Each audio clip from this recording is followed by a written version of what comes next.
Welcome back, everyone, to Vox Markets. My name is Paul Hill. I'm delighted again to be able to speak to Oliver Brown of RC Brown, one of the UK's finest fund managers. So welcome, Oliver.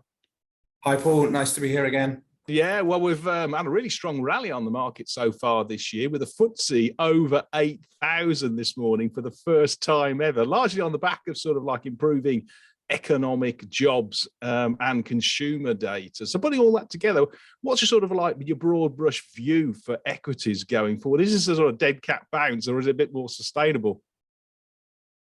Yeah, so we're broadly positive on equities. You know, there is some global growth out there, and the UK may have a short, shallow recession. It may actually be able to avoid that as well.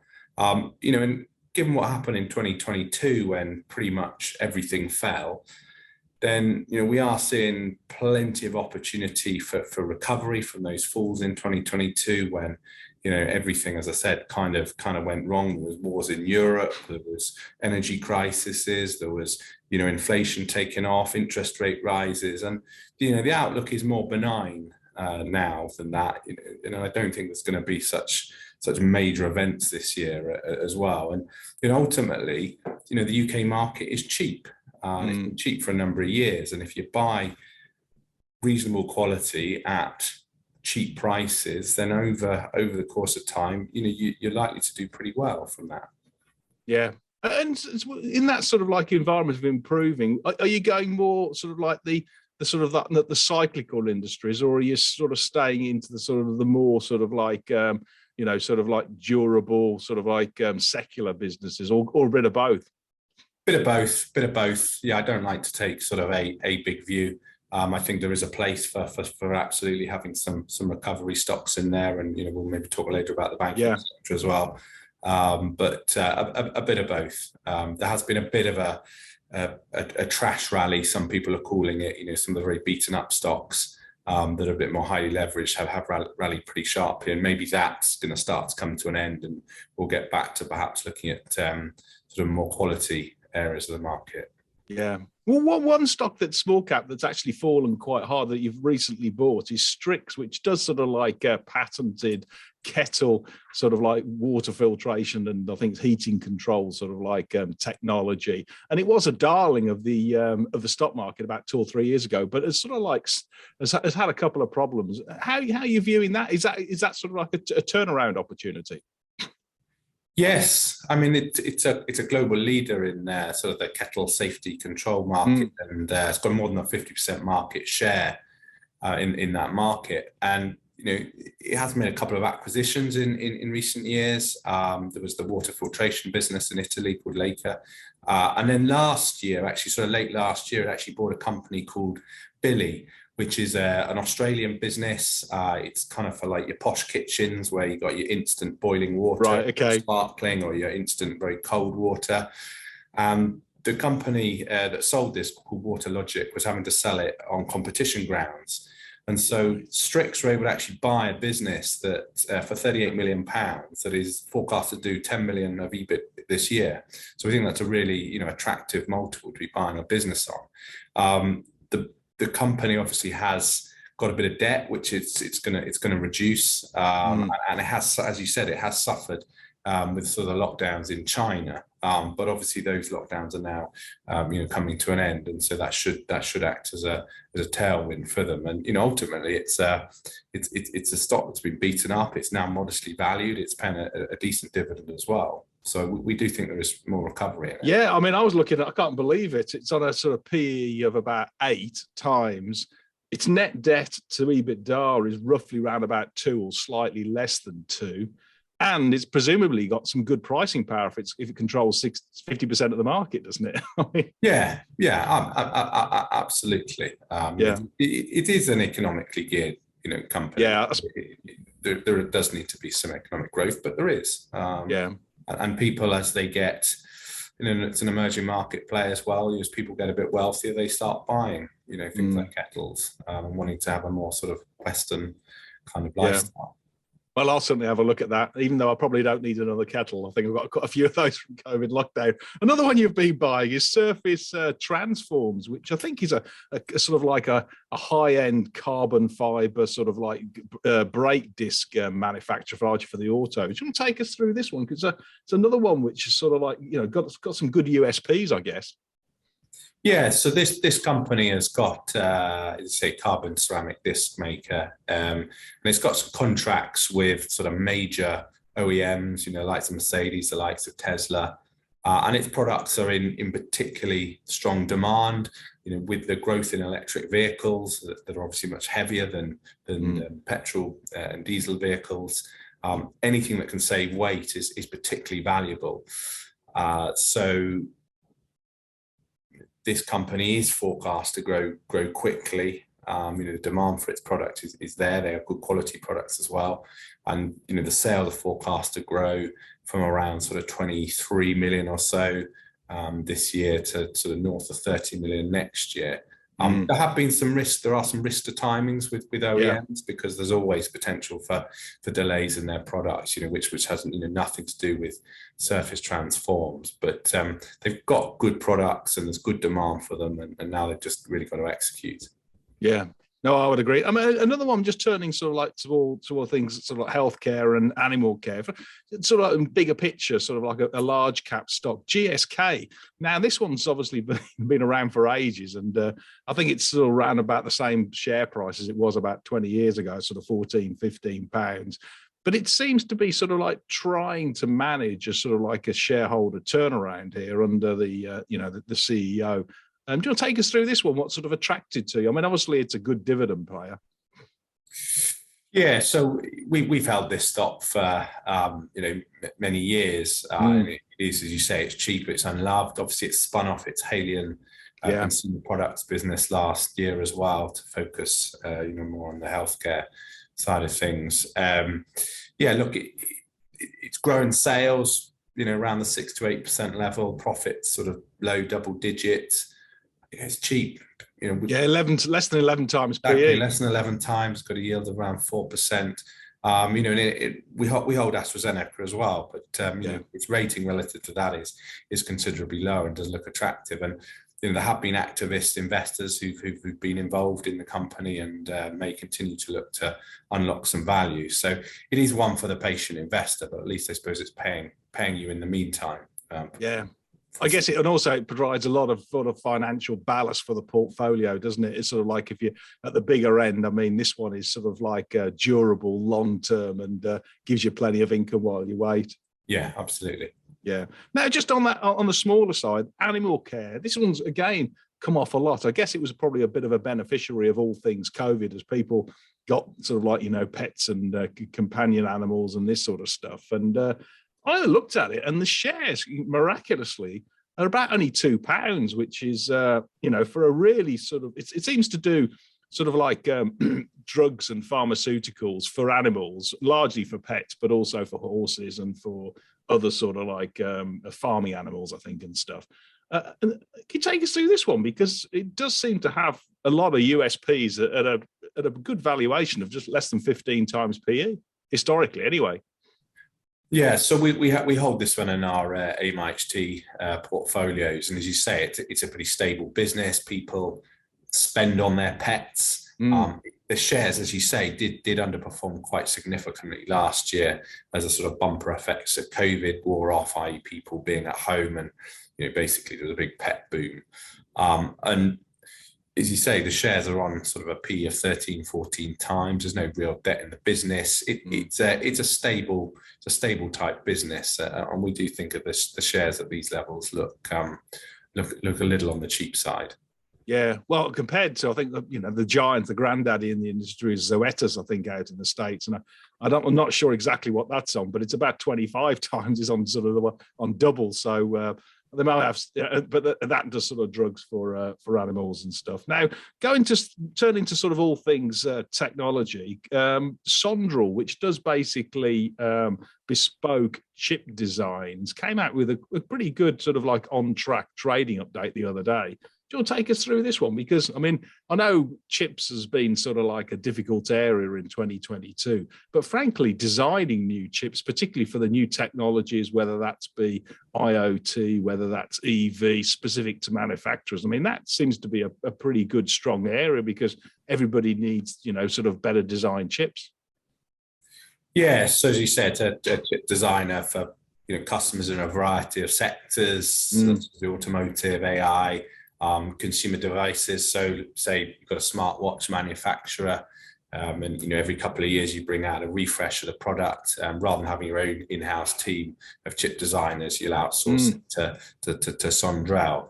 And there is a real focus now on having your chip designers, in Europe. We've been far too reliant on China.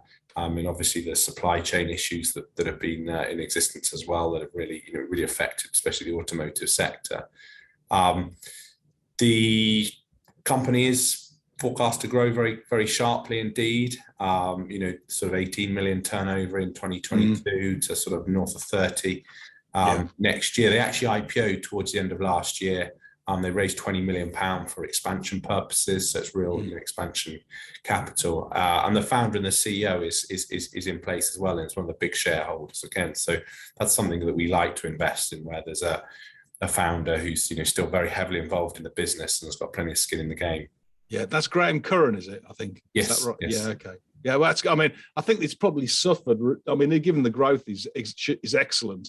I think it's probably suffered because it's just turned into sort of profitability, isn't it? Which is once you get that scale, it should sort of like have a lot of drop through. But, and it has been profitable in the past. It's self-funded, so it obviously had a difficult time during COVID where revenues halved, but it's bounced back, and obviously it's now a listed company, so there's more focus on it. Yeah. Another one in the tech is Fonix Mobile, which I had never really looked at before, but I think it does sort of like it's the UK's largest SMS payments firm, and it does it for sort of like all kinds of large businesses. So if they run a competition on telly or online, then it allows people to text in some funds or do a tournament or something like that. Do you want to take us through this one? Because I would have thought with the e-payments, this would be a secularly declining industry, but obviously not. No, so as you say, it's a technology company, and it allows its clients, and when we talk about its clients, it'll be really well-known brands like sort of Children in Need and ITV and Comic Relief, and it just allows them to more easily interact with consumers. And as you say, it does competitions, and I was just watching BT Sport the other day, and it came up during the football match. Text this number to donate £10 via your mobile phone bill to the Syria Turkey earthquake appeal. So that's fundamentally that's what they do. That would have been Fonix's software there. They've got a very blue chip client base, and they are now looking to expand into Europe.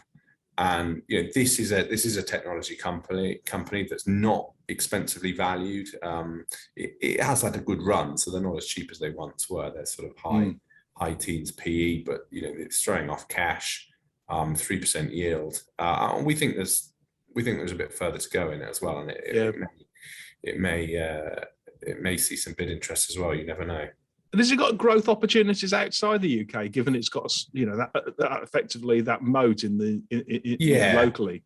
No, it is looking to expand into Europe. That's definitely on its on its runway and focus. Yeah. Another one which sort of like IPO'd, I think, 2 years ago is Saietta, which basically does e-drive and axial flux electric motor systems for all things electric vehicles like big trucks and trailers out in the States for Conmet, and also for 2 and 3 wheelers out in India. But I mean, it's obviously going through a lot of sort of growth and raise some money. Is it suffered largely because of the sort of the profit? It's not yet profitable. It's like many other firms. Yeah, so as you say, this one floated a couple of years ago and really took off, but has come share price wise come sort of crashing back down to earth. As you say, it's the electric motors for electric vehicles, and you think sort of mopeds, the emerging markets. There's a huge opportunity to electrify that area. it has made progress. It's just signed up with an Indian OEM to supply its motors, which could be worth, as much as sort of 500,000 units over 6 years. Obviously, you mentioned the deal with Conmet as well, which look to get its products into trucks. There is a lot going on in this business, and management have actually said that they're really focusing on the higher margin parts of the business rather than the sort of lower margin, but sort of more where revenue is more readily available. So it has put the revenue of the business back somewhat, which the market has not taken very well at all. But again, if you look at the forecasts, and if they're anything close to right, revenue in 2024 of 30 million, rising to 100 million in 2025. If they get anywhere close to that, then these shares are just the wrong price. Yeah, well, I mean, and also it's getting onto these programs, isn't it? It's the OEM programs. Once you do that, then essentially, you've got a truck and a trailer which might be out in the market as for 10, 15, 20 years, and likewise with sort of like 2 or 3 wheelers, they're probably in the market 10. Sort of 5 or 10 years at least. So, you get that ongoing sort of like platform type recurring revenue, don't you? So, it's winning those OEM contracts, I guess, is the key. Yeah, absolutely. And that's what they need to do. Okay. That is really, really now the focus for them. Yeah. And another one which was a darling during the lockdowns, which has come a long way, is GB Group, that does sort of all things online identity, sort of verification, location, identification, and then sort of like location and age verification and all this sort of stuff. And it's obviously long term has done really, really well. And then it bought a business, I think, in the States, and the shares are sort of like come back to sort of £3.50. So they've sort of retraced quite a lot. Seems to be a potentially a good turnaround opportunity for all things cyber security related. Yeah, so they're GB are very much a leader in the sort of digital identity. I mean, we use them at RC Brown when onboarding new clients as part of our sort of money laundering checks, and they've got a very blue chip client base. The big banks and IBM, and as you say, this share has derated materially. Now trading on sort of a P of 20 times or so, which isn't expensive historically.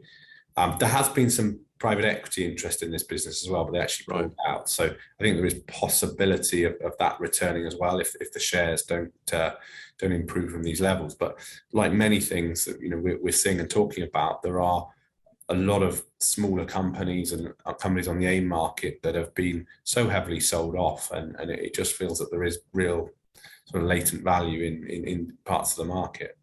Yeah, I would agree. I mean, I think, the small cap has really been sort of beaten up, and as long as you can sort of stock pick, then you can do really well, I think, looking at it as sort of like a 2 or 3 year view. Now, just moving up the food chain to HSBC, can you just briefly talk about what's sort of like, again, attracted you there, and also just broadly in terms of the banks, because they've recovered quite a lot this year, actually. Yeah, they've done well, and they performed generally pretty well last year as well in a difficult market, and obviously helped the FTSE 100 to a positive return.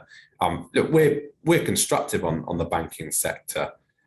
We hold Barclays, we hold Lloyds, we added NatWest last year as well. And HSBC just provides a bit of diversification, really, obviously the Far East and China, compared to obviously our UK banks. It has been selling off some of its non-core operations, so it got out of Canada, and this will help it increase its capital ratios, which is a little bit skinnier than certainly the UK banks. We're broadly positive on the banking sector. We actually think it's got further to go, and it's a sector that where interest rates are normalising, and we don't believe there's going to be a really sort of bad recession, which may put you off this area if you did feel that. But the valuations are not expensive. I mean, they're now trading back at sort of book value. A lot of that's right. Barclays is one that still looks a bit of an outlier and it's cheap, but they are back at book value. But their book values are now at least going up, and they spent much of the last 15 years book values sort of diminishing. Yeah, and I guess HSBC will also benefit from China reopening and Hong Kong, I imagine. Yeah, no, absolutely. It's a decent way of playing that part of the market, but in a UK listed company and the attractions that come with that. Mm. And then another area or another sector that seems to be a beneficiary if you believe in a sort of like a more benign economic outlook, which has been beaten badly, is sort of all things building products and services.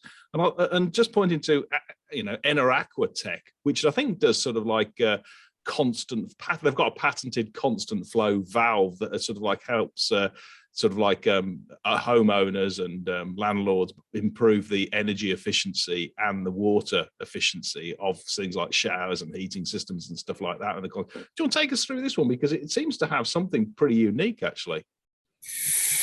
Yeah, so this floated back in sort of late 2021. And obviously, market conditions have been pretty difficult since then. But the company's not really put a foot wrong, and it's traded well. As you say, it's sort of the water pressure if you're in blocks of flats or hotels, and also the installation of heat pumps and air source pumps as well. Obviously, that's a major growth driver for this company as well. And it is growing. It's growing its revenues and its profits strongly, and so far it's so good. And I don't think the market is really quite sort of cottoned on to the shares are trading above their IPO price, but not by a huge amount. And certainly think it's a company that's got further to go. It may look to make one or two acquisitions as well. Yeah, it's got a good balance sheet also, and I think it's on a PE of about 11. So yeah, right. I mean, it looks for a sort of like a pretty decent patented business on that valve side, to be pretty cheap. And another one, or a couple of them, is basically got building services company, Lords Group Trading, and Brickability, which are more sort of like, I think the first one is a builder's merchant, does timber and obviously all building products with Lords. And then you've got more sort of like sort of a distributor of bricks and Brickability. Do you want to take us through these two as well? Because they're trading at ridiculously low levels, largely on macro sentiment, I imagine. Yeah, as you say, both have been sort of beaten up, but I think are showing some signs of recovery. Lords, more sort of builder and plumbing merchant, it's growing faster than the market. It's very much a consolidator in that area, so no doubt there'll be further acquisitions it'll make. It's derated. It's trading at less than 10 times, isn't it? It's trading at less than 10 times. There's a reasonable yield on it. It's cheap, and yeah, so far it's not really put a foot wrong since it listed 2 or 3 years ago. And Brickability, leading sort of brick distributor, but it has obviously evolved into other areas like sort of roofs and timber and towel rails. There is a need for new homes, but even that area, which may quieten down because of the economic environment. But their update the other day was good, and it shows it's not just about the new homes. There's plenty of existing infrastructure that needs upgrading, and again, the business got a decent track record so far. And this is cheaper than Lords. It's just over 7 times, isn't it? Seven times. The yield's 4.5. Moving to 5%. So I don't think you can really go too far wrong with these types of businesses. Yeah, I would agree. I mean, I think we would say Brickability's the trading update was actually better than expected, wasn't it? Certainly at the EBITDA. So. I mean, I think it's one of those things, isn't it? It's sort of like investors get very scared about all the noise they hear, but actually, sort of like at the margin, it seems as though actually what's happening at the coalface, that building sector, certainly from the house builders, is improving, because I think even MJ Gleeson came out with improving reservations at their sites as well. So it does seem as, I mean, I don't want to put words in your mouth. This whole area seems to be mispriced.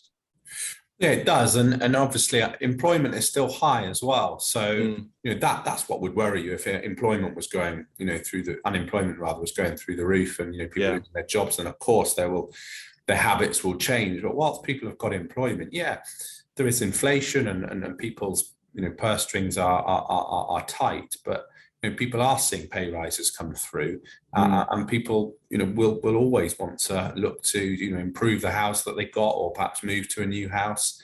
That's human nature, and that's not going to that's not like to stop. Yeah. Well, that brings us perfectly then onto the actual consumer with the sort of FMCG. We've got two sort of like real stalwarts of the portfolio. We've got Unilever and Diageo. Unilever doing all things sort of like FMCG products, ice cream and detergents and personal products. And then we've got Diageo, which is in you can celebrate and have some Johnny Walker and a pint of Guinness as well. And again, these ones seem to be pretty resilient and a nice mix on the portfolio.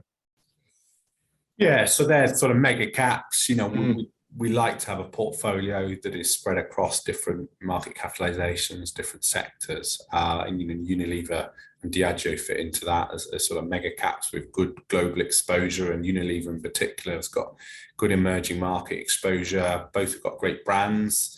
On Unilever side, sort of Dove and Persil and Magnums, and you can test those products certainly on the Magnum side. Exactly, and Diageo with the likes of Johnny Walker and Guinness. They, in simple terms, they both provide stability to a portfolio. Unilever is the one that is cheaper of the two, but its margins aren't as great. And offers a dividend yield of 4%. But both are what I'd call sort of elephants. They're not going to run away. I don't think you're going to make huge returns from either, but they produce you a decent dividend yield, and our earnings enhancing every year, increasing their earnings. Then they are reasonable sort of ballast in the portfolio. And neither are expensive either.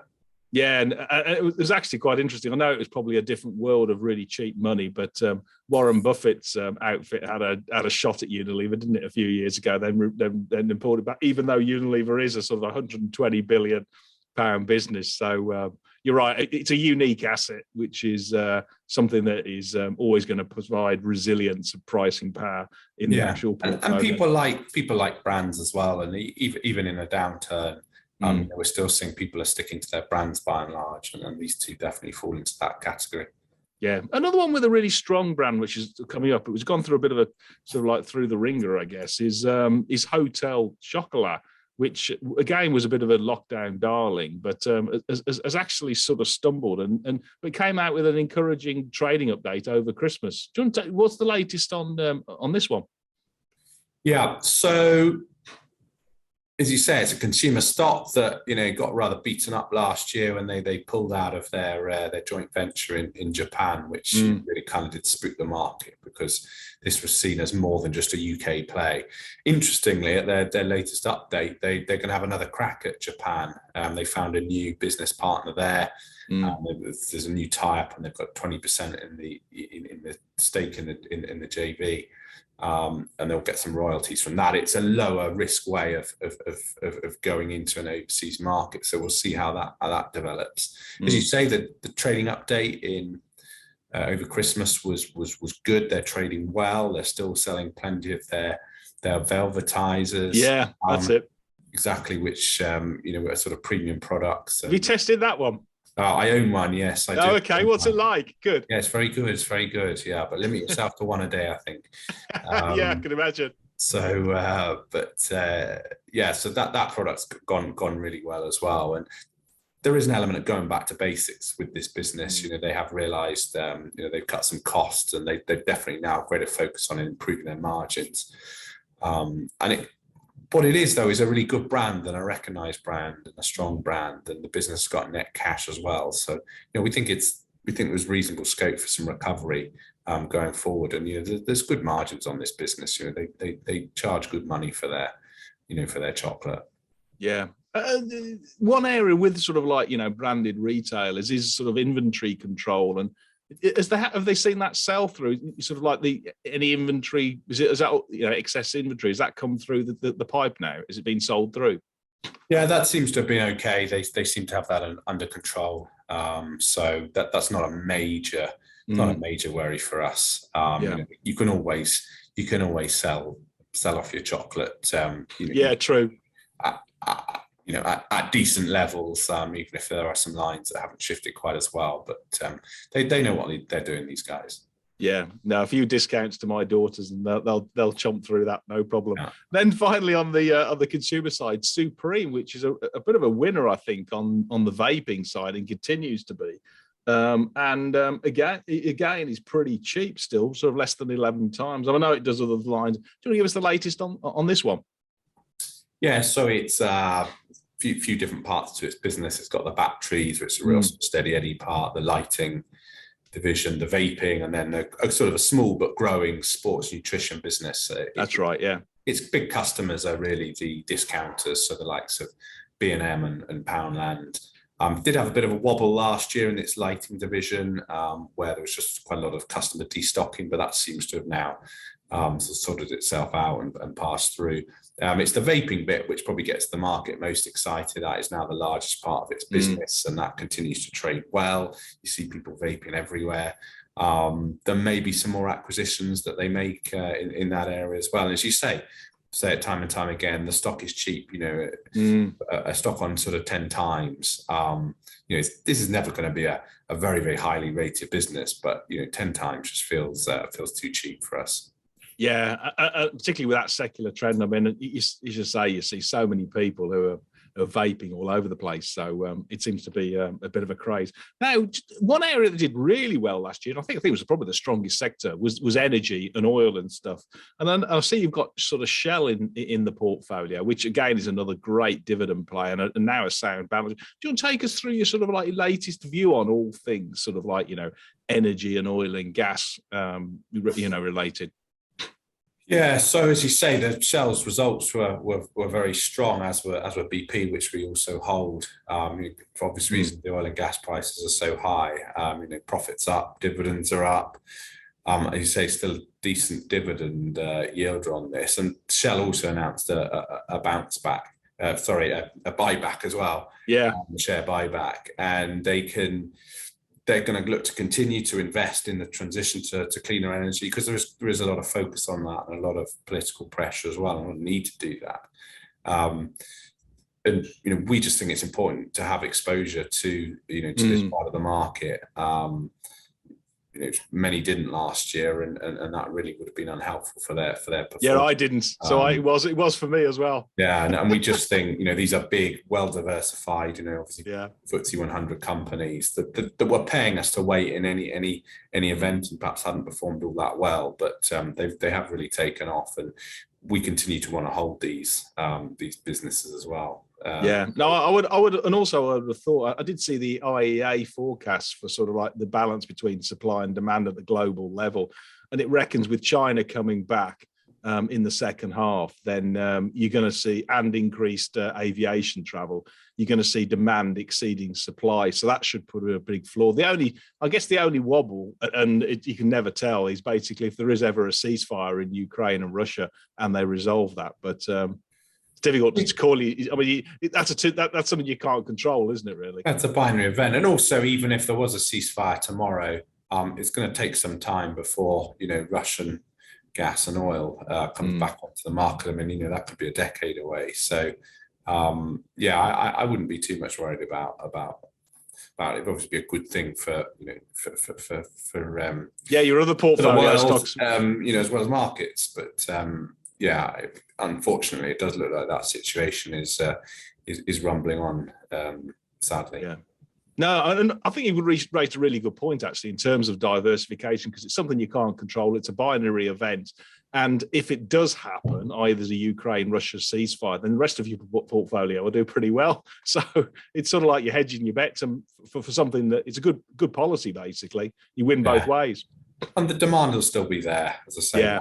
Russian oil and gas isn't coming back on stream anytime soon. So you're right. And then another one which you've done really well is Ashtead Technology in this area. Now it's a straight oil and gas. It does sort of like services, and I think over a third of the business is offshore wind as well. But marine sort of like services, robots and stuff like that are largely based up in the North Sea. You'll take us through this one, because again it's knocking the ball out of the park. It's sort of like seems to be a run the winner type stock. Yeah, so it's sort of rental equipment and solutions provider focused on offshore energy, say not just oil and gas, but obviously growing renewable and offshore wind part of the business. We actually acquired the shares earlier this year, so this is quite a new holding for us. There was a sell down by private equity and management at a discount. Oh, that's right, share price. So we participated in that, and as you say, it's well positioned to benefit. There's a greater focus now on energy diversification and security. in this country and in Europe as a whole. And this business is well positioned. It's forecast to grow its revenues, by double-digit amounts, and it's not an expensive business, trading on 13 times or so. Yeah. We think there's further to go in this one. Yeah, no, I would agree. And I've spoken to a few other astute fund managers, and they're all sort of like, wanting to get involved in this one. Now, just finally then, turning to all things commodity, Rio Tinto, which again, large cap global sort of miner, does iron ore and copper and some of the battery metals and stuff like that. Do you want to take us through this? Because, just take us through the sort of like the investment case on this one. Yeah, so Rio Tinto, big diversified miner, big FTSE 100 company. Its biggest commodity is iron ore. For us, it's a good way of just playing sort of global economic growth and China. And there is a need for commodities to be part of this transition to cleaner energy. These businesses are throwing off cash. The debt are low, compared to when the start of the sort of financial crisis, where miners had been on a expansion sort of binge, if you like, and had really high debt levels. That's not an issue anymore. And these things are, say they're throwing off cash. There's big dividends being paid as well. And again, a bit like with sort of oil and, energy, we think it's important to have exposure to this area.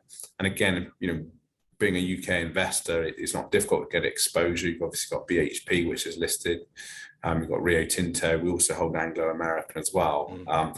And for us, these are good, well-diversified businesses. We don't really see the need to go sort of delving around in the sort of small cap area for this part of the market so much, because they tend to be much higher risk. Yeah, of course. So yeah, we're very happy to own these, which have done well, and obviously continue to hold them. How do you value a sort of large cap miner? You look at through cycle earnings and then put a sort of like a multiple on top. I mean, how do you go about doing it? Yeah, well, you say it's difficult because obviously the E. Yes, it fluctuates. Fluctuates rather, and that's why these businesses will never be highly valued. You're never going to sort of put a 15 times PE on these business. But as you say, if you get an earnings level, you might perhaps discount that by 20 or 30%, because obviously commodity prices can fall at quite short notice by a considerable amount. And as long as these businesses are still making good margins from the cost of obviously extracting them, then you can at least take a view, and then you can take a view as to how sustainable that dividend is. And at the moment, they're making so much money, you're getting paid very significant special dividends, which I accept won't last forever. But even if they just pay their ordinary dividend, you're still getting a very nice dividend. And these are big global businesses as well that got the benefits of scale. Yeah, and they've got rock solid balance sheets as well. I was just looking at Rio's, and it's got sort of like a $2.5 billion net debt compared to an EBITDA of 10 times that. So it's got practically zero, has it really? Yeah. Okay, brilliant. Well, thanks very much, Oliver. Now, if anybody wants to invest in RC's funds, how best to do that? Yeah, so our it's called the IFSL RC Brown UK Primary Opportunities Fund. It's available on pretty much all platforms. And our particular interest and focus is on companies, looking at companies at the stage they're raising money. So 2022 was a quieter year, just with economic conditions and market nervousness, but we are seeing that come back this year as well, and we think it'll be quite an active year as well. We certainly added a couple of new positions just last week. Diversified Energy, which is a US listed gas company, FTSE 250 listed, and 3i Infrastructure as well. So we're available. We're out there to be found on most of the platforms. Brilliant. Okay, well, look forward in talking through those in about 6 months' time. So best of luck, and thanks very much. Lovely. Thanks very much.